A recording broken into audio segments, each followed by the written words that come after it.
कह रहे हैं कि बी टीम है।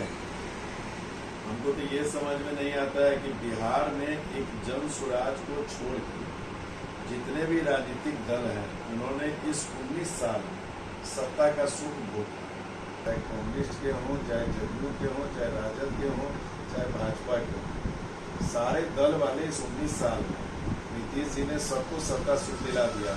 बार बार शुरू के इधर आते हैं, पलटते हैं, तो उनसे भी उनको मजा मिलते रहता है। एक जन स्वराज है जिसने सत्ता सुख की चाहत से राजनीतिक दल नहीं बनाया। बिहार के 1.25 करोड़ लोगों ने इस दल का निर्माण किया है और इसलिए निर्माण किया है कि जनता का सुंदर राज स्थापित। रहा सवाल बी टीम का, तो जब आपके पास कुछ कहने को हमारे खिलाफ कोई शब्द नहीं होगा तो राजद वाले कहेंगे ये भाजपा की बी टीम है, भाजपा वाले कहेंगे ये महागठबंधन की बी टीम है।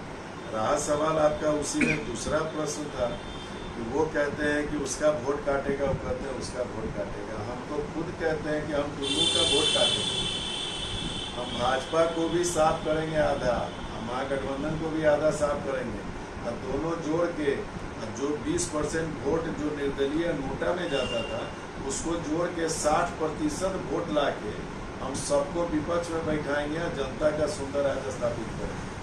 तो आपको लग रहा है कि सब होंगे बिहार में? हमको नहीं लग रहा है। हमको तो हम तो जन स्वराज के सिपाही हैं, हम कहेंगे तो एक बात है, लेकिन क्वेश्चन करते समय आपकी मुस्कुराहट भी बता रही है कि इस बार बदलाव की बिहार बहुत चुकी है, इससे इनकार नहीं किया सकता है। तो इस बार मुख्यमंत्री के चेहरा कौन होंगे जन स्वराज के? जन स्वराज में कई बार इस प्रश्न को आया कि मुख्यमंत्री का चेहरा कौन होगा। प्रशांत किशोर मुख्यमंत्री बनने आए हैं। प्रशांत किशोर ने आप लोगों को कई बार इसका जवाब भी दिया कि इतना छोटा सपना लेके प्रशांत किशोर पैदा नहीं हुआ। प्रशांत किशोर का सपना वो सपना है वैसा बिहार का निर्माण होना, जिस बिहार में महाराष्ट्र, कर्नाटक, तेलंगाना, पंजाब से, गुजरात से लोग यहाँ रोजगार की तलाश में हैं। उस विकसित बिहार की परिकल्पना प्रशांत किशोर का सपना है, मुख्यमंत्री का सपना नहीं। फिर जब प्रशांत किशोर जी ने कहा था कि समाज के सभी वर्गों में जाति आधारित पर सबसे कमजोर बेटा अगर दलित समाज का है तो हमारे दल का पहला प्रदेश अध्यक्ष जो बनेगा वो दलित समाज का होगा। लोगों ने कहा दलित में कौन? आप लोगों के दिमाग में तो यही आता है कि दलित का चेहरा कौन, नेता कौन। उस पर भी प्रशांत ने आप लोगों को जवाब दिया था कि हर व्यक्ति जिसमें क्वालिटी है, गुण है, वो किसी न किसी जात का ही होगा और हर जात में अच्छे व्यक्तियों की कमी है। यही कारण है कि रिटायर्ड IFS आदरणीय मनोज भारती जी जो 4 देश के राजदूत रहे, मधुबनी के वो गुदरी के लाल, उनको प्रदेश अध्यक्ष बनाया गया। तो लोगों ने कहा कि अरे सही, तो यकीन मानिए जन स्वराज में वैसे बुद्धिमान पढ़े लिखे लोगों की कमी नहीं है।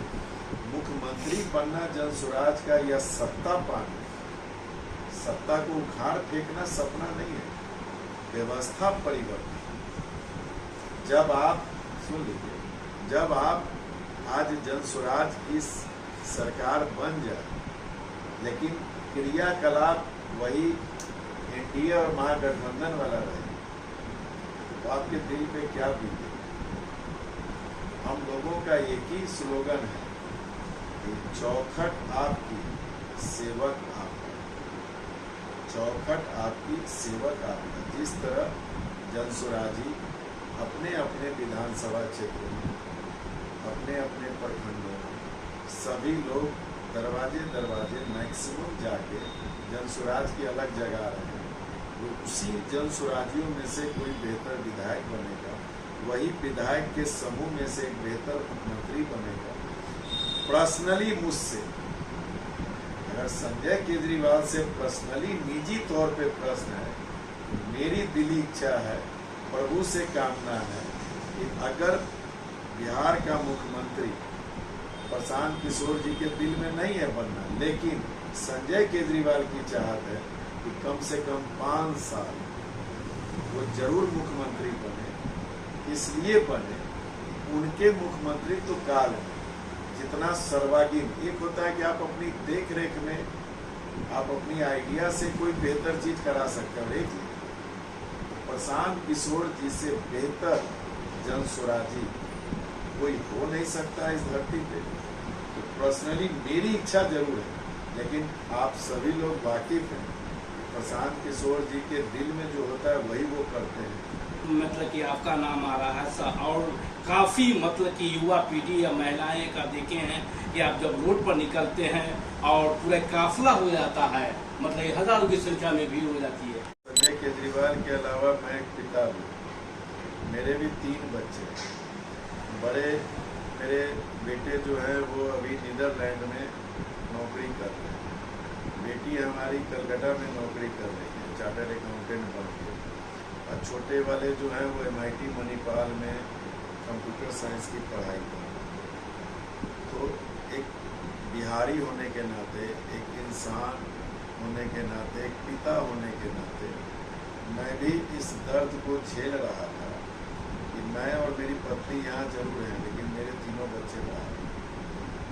यकीन मानिए, जब आप गांव में आप लोग जाते होइएगा या अमूमन आप किसी भी आज के डेट में आप सभा में जाते हो, उस सभा में आपको 2 तबके की भीड़ आपको ज़्यादा मिलती है, एक बुजुर्गों की, एक महिला।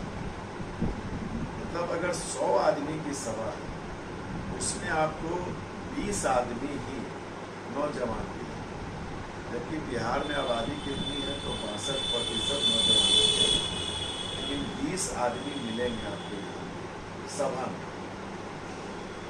बाद बाकी 80 आदमी महिलाओं और बुजुर्गों की क्या करें। गांव के गांव सर खाली। शहर में आ जाइए, जो मध्यम वर्गीय है और उससे अपर लेवल के हैं, वो बच्चों को उच्च शिक्षा के लिए बाहर भेजे, वो अब आने को तैयार है। बिहार कागजों में, आंकड़ों में 62% नौजवानों का बिहार है। हकीकत में ये मातृशक्ति और उन बुजुर्गों का बिहार बन गया जो अपनी आशा भरी निगाह से यह देखते हैं, अगर मुस्लिम धर्म के हैं तो वो इस इंतजार में रहते हैं कि ईद और बकरीद में मेरा बेटा या मेरा पति या मेरा भाई आए। हिंदू समाज के हैं तो होली और छठ में वो आशा भरी निगाह से उस पर्व का इंतजार करते हैं, मेरा बेटा, मेरा पति, मेरा भाई आए। यह विडम्बना है। मैं आपको एक छोटा सा आंकड़ा बताता हूँ, आपका आंकड़ा उठाइए। जितनी राखी 30 साल पहले बिकती थी और 30 साल में जितनी आबादी बढ़ी है, उस अनुपात में राखी की बिक्री डाउन हुई। क्यों? ये जो कलाई है वो यहाँ नहीं है। एक राखी बंधवाने 10,000 12,000 की नौकरी करने जो बाहर गया हुआ है, वो राखी बंधवाने के लिए 10,000 रुपये खर्च करके यहाँ नहीं आ सकता।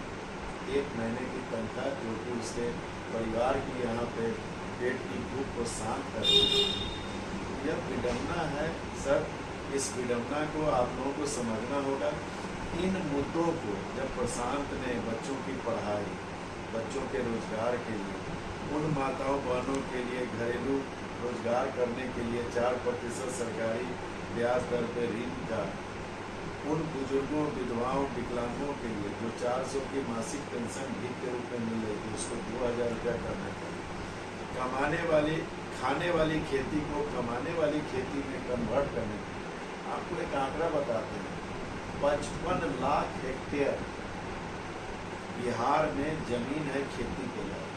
उसमें कमाने वाली खेती जो है, जिसे हम लोग उसको सब्जी बोले, फल बोले, फूल बोले, मसाला बोले, ये सब्जियां कमाने वाली खेती में काम होती है। गेहूँ, मक्का जो है, धान, ये कमाने वाली खेती में नहीं काम करती है, खाने वाली खेती में। मात्र 2 लाख हेक्टेयर में ही, 55 लाख हेक्टेयर में, मात्र 2 लाख हेक्टेयर में सिर्फ इन 4 चीजों की खेती होती है। कैसे यहाँ कमाने वाली खेती है। आप लोग एक कोरोना काल के बाद भी, ये पहले भी आप लोग स्टेशन वगैरह पे कभी, मतलब आप लोगों ने वीडियो, आप ही लोग के माध्यम से मैंने, कोई आया ट्रेन से उतर, क्या मतलब परिचय था आपका, उमेश दोस्त है आपके गांव का, कि उमेश कब आए, तो भैया धान रोपे लिए, खाए के लिए धान उपज जाते, कमावे के लिए तो फिर 4 दिन के बाद लुधियाना जाएंगे। यहाँ पे अमूमन शब्दों में भी खेती मतलब खाने कमाने वाली होनी चाहिए। 5 चीजें जब तक नहीं होंगी कि किस माँ बाप की नहीं इच्छा है कि उसका बेटा का पढ़ाई नहीं, उसके बेटे को रोजगार नहीं, भगवान न करे आपके परिवार में किसी परिजन को वैसी बीमारी हो गई जिसके लिए तुरंत रेफर कर दे दिल्ली, या यहाँ डॉक्टर MBBS जो पढ़े हैं वो घास कोट के पढ़े हैं, यहाँ क्यों नहीं इलाज हो सकता? क्यों एम्स दिल्ली में ही इलाज हो? इसलिए यहाँ वो इंफ्रास्ट्रक्चर, वो इंस्ट्रूमेंट्स नहीं।